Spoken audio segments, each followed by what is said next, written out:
মসজিদের উন্নতি কল্পে জালসা। কে তোমাকে মসজিদ উন্নতি করতে বলেছে? মার্বেল পাথর কে বসাতে বলেছে? আল্লাহ বলেছে? মানুষের ইমান নাই, নামাজের সংখ্যা নাই, মসজিদে টাইল বসাতে হবে, এসি বসাতে হবে, কে বলেছে? খালি মরে দেখো ফেরেশতারা ডান্ডা নিয়ে বসে আছে। বর্তমান সময়ে সব থেকে বড় ফিতনা হচ্ছে জালসা। আর জালসাতে যারা মাদ্রাসার কমিটি পক্ষ, দাড়ি চাচা, সুদখোর, বেনামাজি, যার ইসলামের ন্যূনতম ধারণা নেই, তবু বক্তা সিলেক্ট করছে, অমুক বক্তাকে নিয়ে এসো, বিশাল ভাইরাল বক্তা, ওকে নিয়ে আসলে লোক হবে আর আদায় বেশি হবে, আমাদের মাদ্রাসা ভালো চলবে। তোমাকে মাদ্রাসার ঠিকা কে নিতে বলেছে? আল্লাহ বলেছে? আজকে মাদ্রাসাগুলোকে ভিক্ষার জায়গা। কোন শিক্ষিত সমাজ, মাস্টার, ডাক্তার, ইঞ্জিনিয়ার, প্রফেসর বা যাদের একটু জ্ঞান আছে, তারা মাদ্রাসাকে ভালো চোখে দেখে না কেন? আরে এই বেটাকে যদি এখানে ভর্তি করে দুদিন পর চাইতে যাবে, বেটা তুমি ভিক্ষা চাওয়া শিখাও।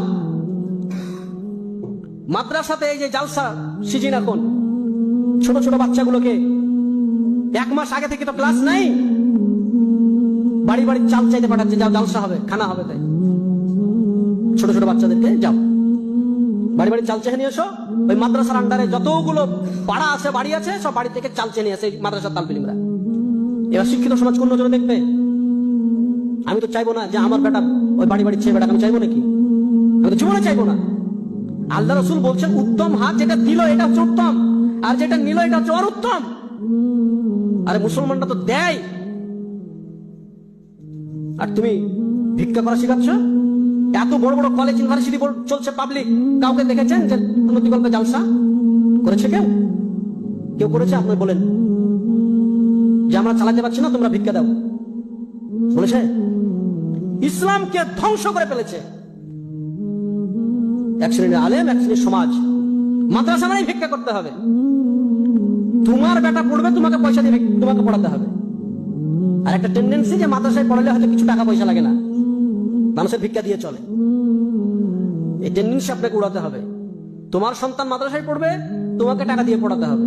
যে তোমার সন্তান তোমাকে খরচ করে, তুমি ভিক্ষা করে তোমার সন্তানকে পড়াও। তোমার সন্তানের জন্য মাদ্রাসার কমিটি আর মাদ্রাসার আলেমরা কেন চেক নিয়ে বেড়াবে? যাও একটা দোকানে গেছে, মৌলভী সাহেব চেক নিয়ে বলছে আমাদের মাদ্রাসাতে দেন। তো ওই দোকানদার বলছে ওইখানে বসেন, ওইখানে বসেন, দিছি।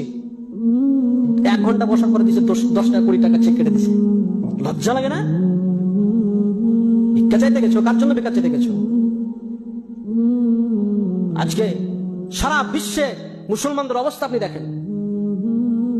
মসজিদের উন্নতি কল্পে জালসা। কে তোমাকে মসজিদ উন্নতি করতে বলেছে? মার্বেল পাথর কে বসাতে বলেছে? আল্লাহ বলেছে? মানুষের ইমান নাই, নামাজের সংখ্যা নাই, মসজিদে